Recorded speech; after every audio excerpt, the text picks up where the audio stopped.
years I'd had back pain, but no clue as to the cause. Then I began to walk like I was drunk, lose my balance and even fall. Embarrassing and dangerous. I went to chiropractors, orthopedists, psychiatrists, and neurologists. I was told it may be Parkinson's.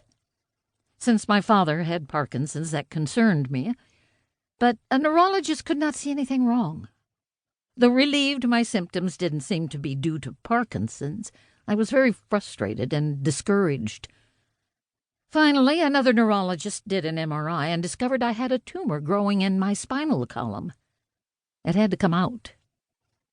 I was thankful to finally have the reason for my pain identified, though I was apprehensive about surgery. I asked for the best neurosurgeon around and found a wonderful doctor at Virginia Commonwealth University, about 2 hours from my home. All 3 children came to see me off. Noelle lived near me, but Graham and Windsor lived many hours away. We had a big family dinner the night before, and the next morning my 2 daughters drove me to Richmond, while my son stayed back to do some needed chores at my home. It was a 4-hour surgery, and all went well. Afterward, the girls went home to their families. I was alone and in pain, but well taken care of by the staff at the hospital. I was there for 4 days, then went home.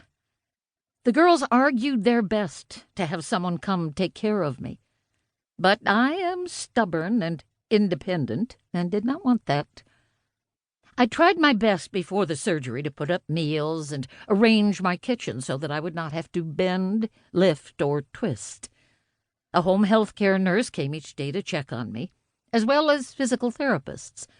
I progressed, but between the pain and fatigue, I did not feel well. About a month later, I observed a small swelling at the base of my incision. It grew to the size of an egg.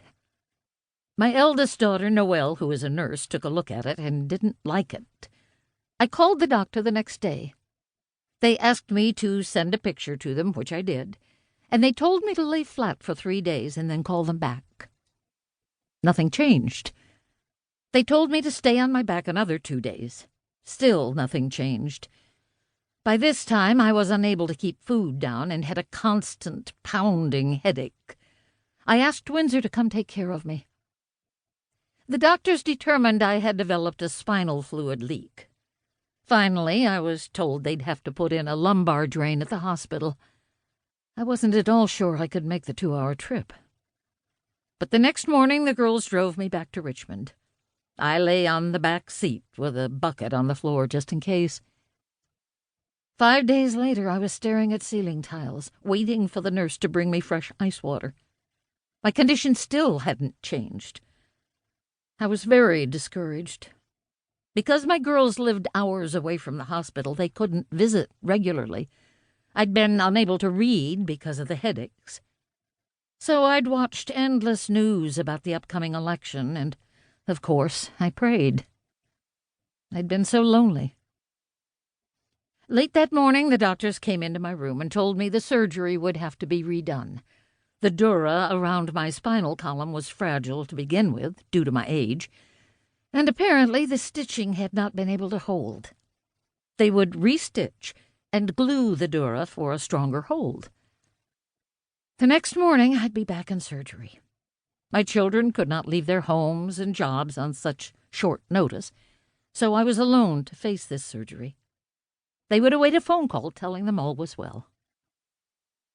As I lay in bed that afternoon, waiting for the next day's surgery, I thought a lot about loneliness. In my lifetime, I'd waged some serious battles with it. I had the emotional scars to remind me how hard those battles had been.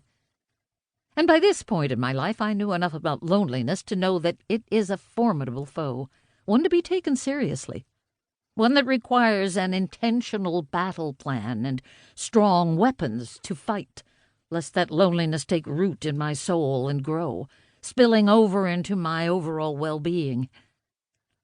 For loneliness, unchallenged, has the power to eat away at our emotional, spiritual, and physical health.